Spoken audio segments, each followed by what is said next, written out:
All right, welcome to the deep dive. You know that feeling when you really want to grasp something complex, like truly understand how it all works, but without getting bogged down in all the technical jargon? Absolutely. Well, that's exactly what we're aiming for today. You sent us some fascinating stuff, a deep dive into the world of clinical research. Yeah.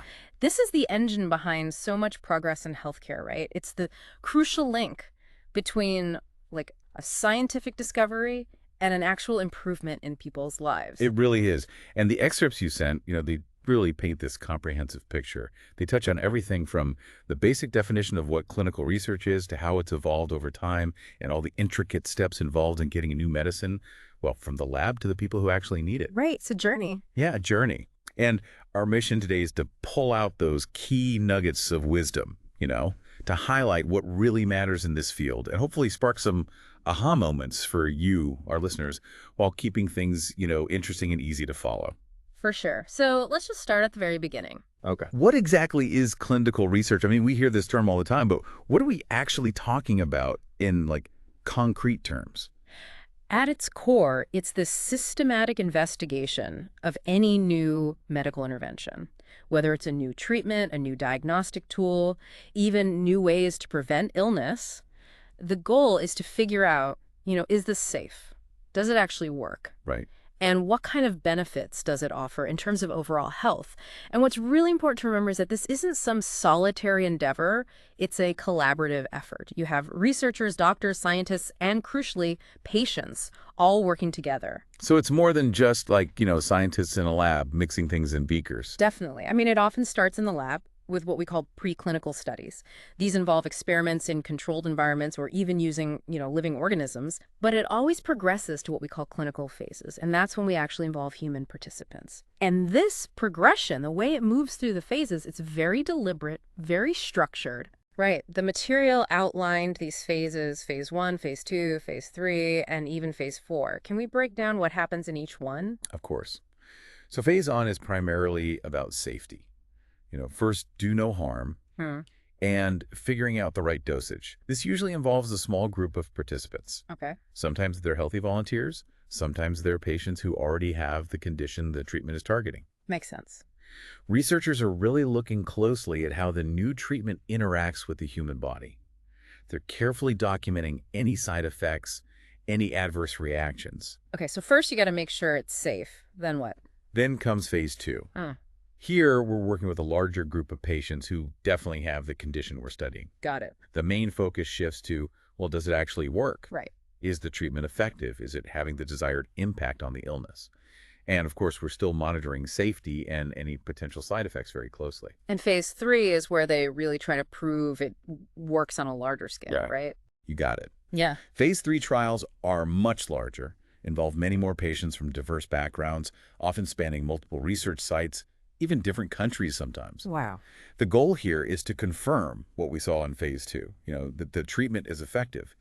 And we also compare the new treatment head-to-head with the current standard of care. Right. The data we gather in phase 3 is incredibly important. This is what regulatory agencies like the FDA use to decide whether to approve a new treatment. Okay, and then phase 4, this one comes after a treatment is approved, and the excerpts really emphasize that this isn't just a rubber stamp. You're absolutely right. Phase 4 is all about ongoing surveillance out in the real world. Interesting. We continue tracking the treatment's long-term effects. How is it working in a broader patient population? Are there any rare side effects that didn't show up in the earlier trials? Wow, so it's really a comprehensive system with these checks and balances all along the way. The sources also mention all the different groups involved. I mean, it's not just one organization working in isolation, right? It's a fascinating ecosystem. You have Yeah. CROs, contract research organizations Look. that provide specialized services, expertise. Then you have academic institutions, hospitals. They're often the sites where the actual trials are conducted. Right. And of course, pharmaceutical and biotech companies play a huge role. They're involved in developing the treatments, providing funding. Makes sense. And then, of course, you have the regulatory bodies like the FDA. They set the guidelines, ensure that everything is done ethically and safely. So many moving parts. And at the center of all of this are the people who volunteer to be part of these trials. It's a big commitment. It's absolutely crucial. Yeah. Without volunteers, clinical research would just grind to a halt.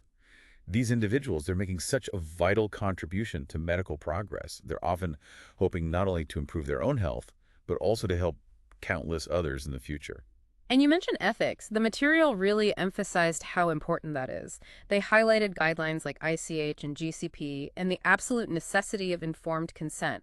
Why are ethics so central to this whole process? Well, clinical research directly involves human beings, and their well-being is paramount. Guidelines like ICH-GCP, that stands for International Council for Harmonization's Good Clinical Practice. Okay. These are internationally recognized standards, and they ensure that clinical trials are conducted ethically and rigorously.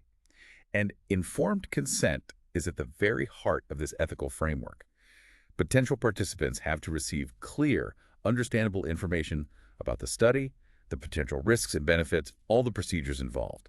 And their agreement to participate has to be completely voluntary. No pressure, no coercion. It sounds like technology is also playing a bigger and bigger role in making the research process more efficient, right? Oh, absolutely. We're seeing some exciting developments. Electronic data capture, or EDC, systems are replacing those old paper-based methods. That means more efficient and accurate data management. Right. Then there are decentralized trials. These allow some aspects of the research to be done remotely, so it's more accessible to a wider range of patients. That's great. And then you have sophisticated data analytics, helping researchers extract more meaningful insights from the mountains of data generated. So to sum up this first part, clinical research is this really intricate, highly regulated process, right? Yeah, It's where scientific breakthroughs go through rigorous testing, and ultimately it's about translating those discoveries into real hope for people facing health challenges. that's it.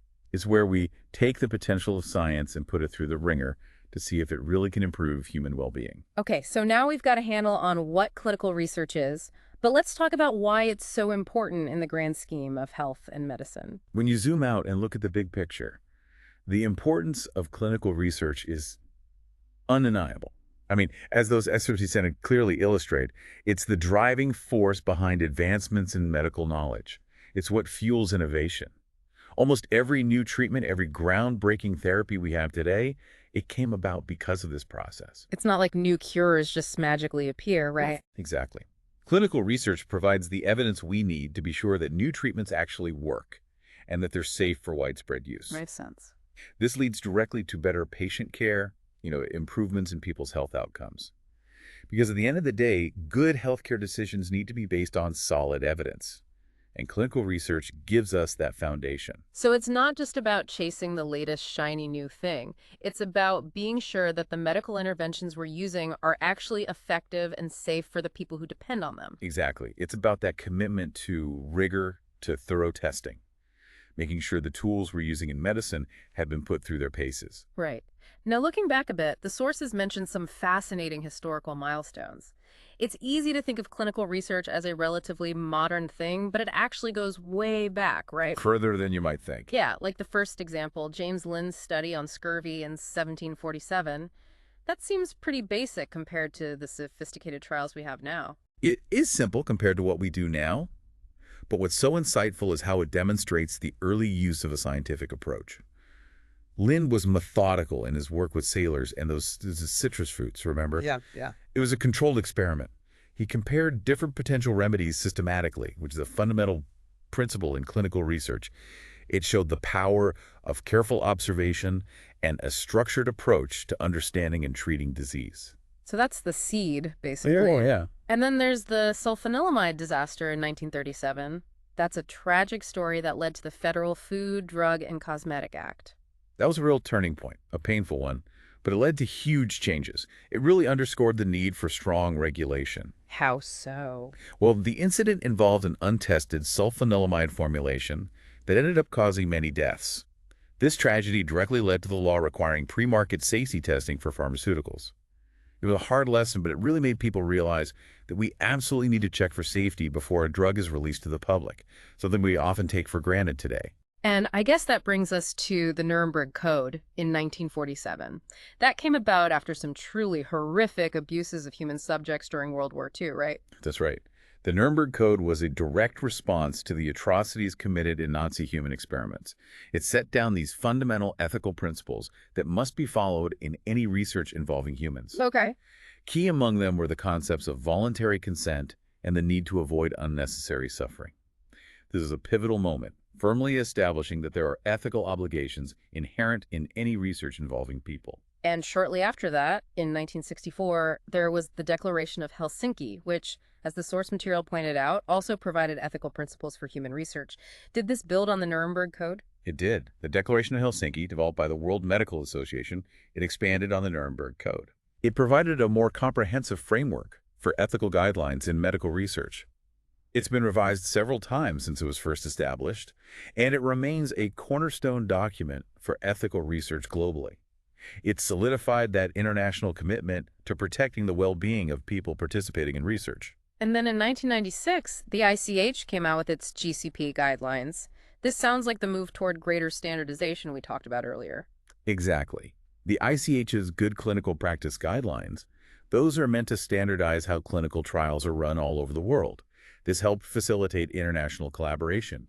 It made sure that the data from trials conducted in different countries could be reliably used by regulatory agencies everywhere. So it's about making sure everyone's on the same page. Exactly. It was a significant step towards ensuring both the quality and consistency of clinical research on a global level. You know, it's really sobering to realize that many of these milestones were shaped not only by scientific progress, but also by ethical missteps and tragedies. It's a crucial point. The history of clinical research has been marked by incredible advancements, but we've also learned some hard lessons along the way. It's a story of recognizing mistakes, striving for higher ethical standards, and more rigorous methods. The sources then went into detail about specific events that really shaped how clinical trials are conducted. We can sort of categorize these based on their impact. We started with some early experiments and talked about Lynn's scurvy study. What about the smallpox vaccine trials in 1796? How did those contribute? Edward Jenner's work with the smallpox vaccine was truly revolutionary. I mean, it introduced the concept of vaccination itself, and it laid the groundwork for what we know as preventive clinical trials. His experiments, while not as structured as modern randomized controlled trials, demonstrated the potential of using scientific observation to develop ways to prevent disease on a huge scale. Right, so that's the early days of prevention, in a way. We then moved on to ethical violations and the reforms that followed. We discussed the Nuremberg Code and the thalidomide tragedy, and then, of course, there's the revelation of the Tuskegee syphilis study, a deeply disturbing chapter. The Tuskegee syphilis study, which sadly went on for decades, was a massive ethical failure. The researchers deliberately withheld effective treatment from African-American men who had syphilis. Unbelievable. It's hard to even comprehend. But This caused widespread outrage and ultimately led to the creation of the Belmont Report and the National Research Act. okay. These frameworks really emphasize the core ethical principles of respect for persons, beneficence, the obligation to do good, and justice in research. These principles are still absolutely central to ethical research practices today. The legacy of Tuskegee is a constant reminder of what can go wrong and the need to be especially vigilant when working with vulnerable populations. It definitely underscores the human element and what can happen when ethical principles are ignored. The next category was regulatory developments, starting with the Kefauver-Harris amendments in 1962. What prompted those? The Kefauver-Harris amendments were a direct response to the thalidomide tragedy. They made the regulations for drugs a lot tougher. Now, you couldn't just prove a drug was safe. You also had to demonstrate that it actually worked before it could be marketed. That makes sense. And they introduced the requirement for informed consent from people participating in clinical trials, another step towards strengthening ethical considerations in research. Then came the Common Rule in 1991. Why was that so significant? The Common Rule standardized the regulations for protecting human subjects across all federal agencies in the U.S. It clarified the role of institutional review boards, or IRBs. Okay. It set requirements for informed consent, and it established protections for vulnerable populations. It was a major step toward creating a unified ethical framework for research. And then the sources highlighted advancements in how clinical trials are designed, like the introduction of randomized controlled trials, or RCTs, in the 1940s. Why are RCTs considered the gold standard for evaluating new treatments? The beauty of an RCT lies in its ability to minimize bias. It works by randomly assigning participants to either the group receiving the new treatment or a control group. Okay. This creates study groups that are as similar as possible at the beginning. So if we see any differences in outcomes during the trial, it's much more likely those differences are due to the treatment itself and not some other factor. It makes the results much more reliable. Right, that makes sense. And then the development of placebo-controlled trials, how do those help us figure out if a treatment really works? Placebo-controlled trials are essential. They help us differentiate the real effects of a treatment from what we call the placebo effect, right? That's where someone might feel better, just because they're receiving some kind of treatment, even if it's inactive. By comparing the outcomes of the new treatment with those of a placebo, we get a much clearer picture of the treatment's true value. And we also saw the rise of multi-center trials in the 1980s. What are the advantages of conducting trials in multiple locations? Multicenter trials allow us to recruit a lot more participants and from more diverse backgrounds. This speeds up the trial, but it also makes the findings more generalizable, meaning they're more likely to apply to a wider range of people in different healthcare settings. So it broadens the scope of the research. Exactly. Then there were the technological and methodological innovations. Things like data monitoring committees or DMCs and the electronic data capture systems we talked about earlier. What's the role of a DMC in a clinical trial? DMCs are like independent watchdogs. They're panels of experts who keep an eye on the safety and efficacy data as it comes in during the trial. They have the authority to recommend stopping a trial early if they see serious safety issues or if the treatment is proving to be incredibly effective. It adds a really important layer of oversight, ensuring both ethical conduct and scientific integrity. And the electronic data capture systems, as we discussed, have made data management more accurate and efficient. The sources also mentioned adaptive trial designs. What are those all about? Adaptive trials add flexibility to the traditional trial structure. We can make pre-planned changes to the protocol based on the results we see as the trial progresses. Interesting. So we might adjust the number of participants, change the treatment groups, or even stop the trial early if it becomes clear that the treatment is either a smashing success or not working at all. So it allows for adjustments along the way? Exactly. It can make trials more efficient and also potentially more ethical because fewer people might be exposed to a treatment that's not working. Makes sense. Then there were the international harmonization efforts, like the ICH guidelines and the creation of the EMA in Europe. Those must have been important for global collaboration. Oh, incredibly important. The ICH guidelines were key to making international collaboration smoother. They help streamline the process for getting drugs approved in different regions. Right. Similarly, the European Medicines Agency, or EMA, centralized the drug approval process in the European Union. This made the regulation of medicines much more coordinated and efficient. It's like creating a more unified system. Exactly. It helped put different parts of the world onto the same page when it comes to clinical research. And lastly, the sources talked about modern ethical and regulatory frameworks like clinicaltrials.gov and revisions to the Declaration of Helsinki and the Common Rule. It seems like these are about being more transparent and addressing new ethical challenges. That's right. The launch of clinicaltrials.gov was a big step toward transparency. Now, clinical trials had to be registered, and information about them became publicly accessible. Revisions to key ethical guidelines, like the Declaration of Helsinki and the Common Rule, show that we're constantly trying to keep up with emerging ethical challenges and strengthen protections for research participants as science and society evolve. The revised Common Rule in 2018, for instance, aimed to do just that, enhance protections and simplify some aspects of informed consent. And then there are those exciting developments on the horizon. Patient-centric trials, real-world evidence, the use of AI, and big data. Where is clinical research heading in the future? These are truly exciting trends that are shaping the future. Patient-centric trials really prioritize the experiences and perspectives of the patients themselves, making research more relevant and engaging for them. Real-world evidence, which uses data from things like electronic health records, can complement traditional trials. It gives us a better idea of how treatments work in real-life settings, which aren't as controlled. And AI and big data have the potential to completely revolutionize research, from optimizing trial design and recruiting participants to speeding up data analysis and uncovering new insights. It's amazing to see how all these historical events and ongoing innovations have shaped the process we have today. Definitely. Each turning point has contributed to clinical research becoming the rigorous, ethically sound field it is now. Okay, we've covered what clinical research is, why it's so important, its fascinating history. We even talked about the different approaches involved. Now, the source material also outlined two main types of studies, observational and interventional. What's the fundamental difference between those? It all comes down to whether the researchers actively intervene in the study or simply observe what happens naturally. In observational studies, researchers are like scientists studying something in its natural habitat.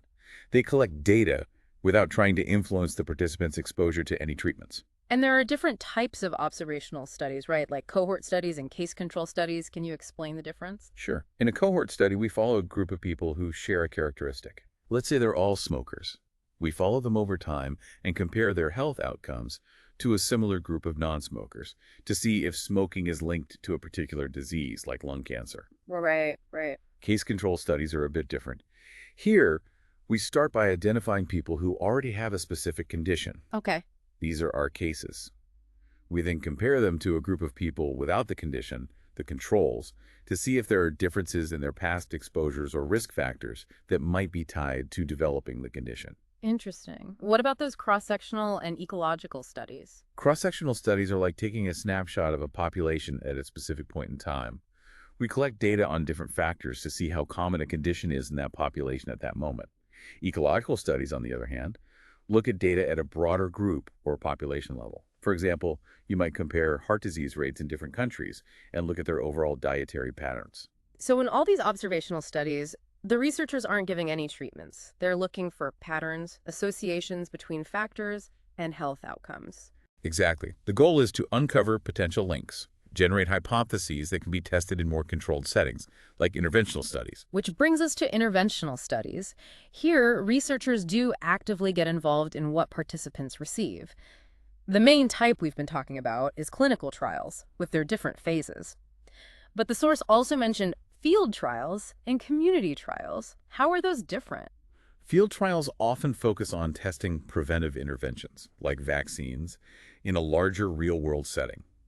They're often done outside the controlled environment of a typical research facility. Okay.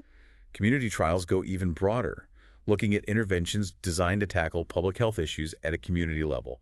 Like you might test the effectiveness of a smoking cessation program for an entire community. So clinical trials are more focused on treating individuals, while field and community trials have more of a public health focus, often looking at prevention on a larger scale. Exactly. Both approaches, observational and interventional, are crucial, and they work together to advance our understanding of health and disease and help us develop better ways to improve public health. All right, now the source material took us on the journey of a new drug, the entire drug development process. This is a long and complex process, right? It is. And it's broken down into 5 key steps. Let's start with step 1, discovery and development. What's happening at this stage? This is where it all begins. Yeah. We're looking for promising drug candidates that could potentially treat or prevent disease. Okay. We start by identifying the target, like specific proteins, genes, or pathways in the body involved in the disease. Once we have a target, we move on to lead compound discovery. Right. Here, we test thousands of chemical compounds to see if any interact with our target in a way that might be therapeutic. Okay.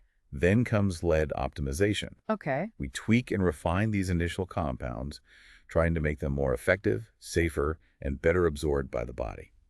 All this preclinical work leads to preclinical testing. That involves lab studies and animal studies to get a first assessment of safety and potential effectiveness before we even think about testing in humans. This discovery and development phase is absolutely vital. It lays the groundwork for everything that follows, but it also has a very high failure rate. So many drugs never even make it past this first stage. Sadly, yes. Step 2 is preclinical research, which sounds like a much deeper dive using lab studies and animal models. Exactly. In preclinical research, we're looking at safety and potential efficacy in more detail using non-human models. We do what we call in vitro studies, which are done in the lab, often using cells and tissues. Okay. This helps us understand how the drug works at the cellular level, its mechanism of action, and any early signs of toxicity. Then we move on to in vivo studies. Vivo. That means using animal models. This gives us a broader picture of how the drug behaves in a living organism, how it's absorbed, distributed, metabolized, and eliminated. That's called pharmacokinetics. And we look at the drug's specific effects on the body, the pharmacodynamics. We also do toxicology studies in animals to identify any potential adverse effects and determine a safe dose range. So it's a very thorough evaluation process. It has to be. And throughout this preclinical phase, we follow good laboratory practices, or GLP. Right. That ensures the quality, consistency, and integrity of the data. If the preclinical results are promising, we can then submit an investigational new drug application, or IND, to a regulatory agency like the FDA. This is basically a formal request to start testing the drug in human clinical trials. Okay. This preclinical phase can take several years, and unfortunately, many drug candidates don't make it through because of safety concerns or lack of effectiveness in the animal models. It's a real bottleneck then. In a way, yeah. Step 3 is the phases of clinical trials, which we've already discussed. But the sources went into a bit more detail, even mentioning a phase 0. What's that all about? Phase 0 is kind of an exploratory phase early on. It's sometimes called microdosing. We give very tiny doses of the drug to a small group of healthy volunteers. The goal here isn't to see a therapeutic effect, but to understand how the drug is handled by the human body, the pharmacokinetics, and pharmacodynamics. Right, so it's about gathering some basic information. Exactly. Phase 0 studies aren't always done, but they can offer some valuable insights. After this, we move into the formal clinical trial phases. Phase 1, as we discussed, is about safety and finding a safe dose range in a small group. Phase 2 expands to a larger group of patients with the condition to see if the drug works and gather more safety data. Phase 3 involves these large-scale trials, often across multiple sites, to confirm efficacy, watch for side effects, and compare the new treatment to the current standard of care. And finally, Phase 4 is the post-marketing surveillance phase. This is where we continue monitoring the drug's safety and effectiveness after it's been approved and is out on the market.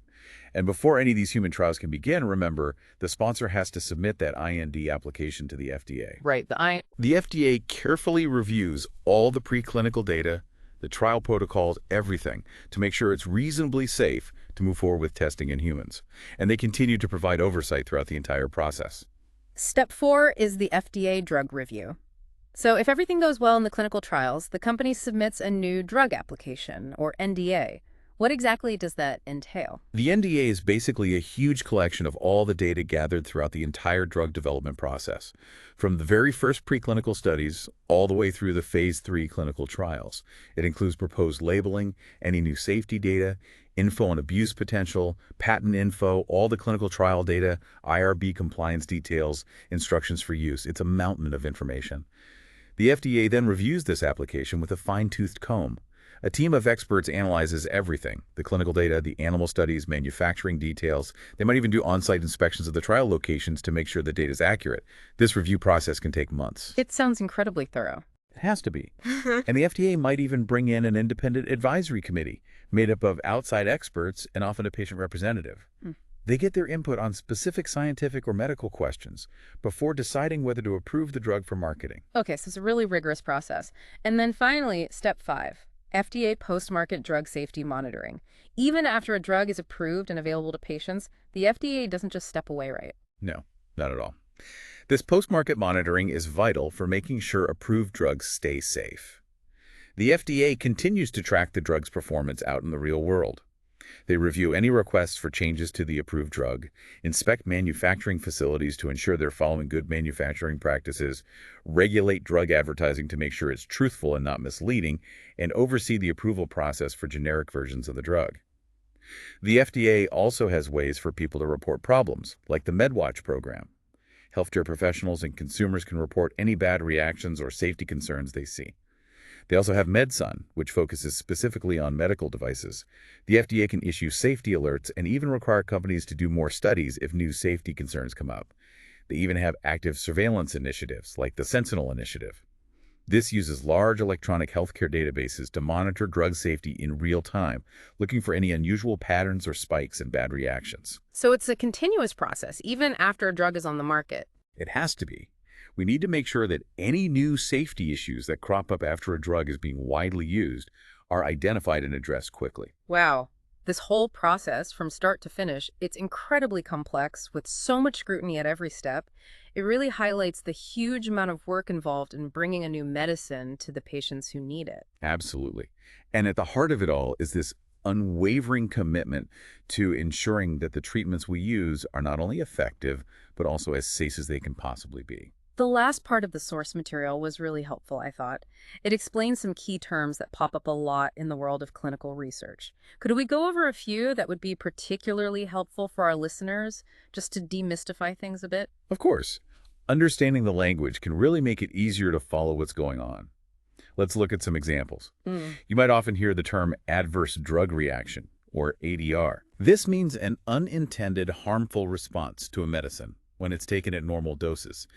It's important to distinguish this from an adverse event, or AE, which is any unfavorable or unintended event that happens during a clinical trial, whether or not it's related to the treatment being studied. So an AE could be total unrelated to the drug, but an ADR is thought to be caused by the drug. Exactly.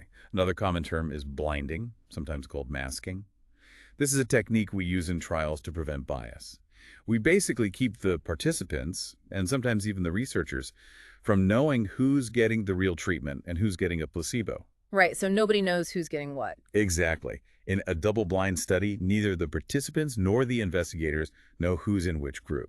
That makes sense. And what about informed consent? We touched on it earlier, but what should our listeners really take away from that term? Informed consent is all about making sure that anyone thinking about joining a trial has a complete understanding of what the study involves. They need to know about the potential risks, the possible benefits, the procedures, their rights as a participant, Mm. and they have to agree to participate freely, without any pressure. It's a constant dialogue, not just a signature on a form. Right, it's about truly understanding what you're getting into. Exactly. We talked about randomized controlled trials, or RCTs, quite a bit. What's the key takeaway there? The core principle of an RCT is that participants are randomly assigned to different groups, including the group getting the new treatment and a control group, which might get a placebo or the standard treatment. Okay. This random assignment helps create groups that are comparable and minimizes bias when we're assessing how effective the treatment is. And what about the terms ethics committee and institutional review board? Are those essentially the same thing? Yeah, they serve the same purpose.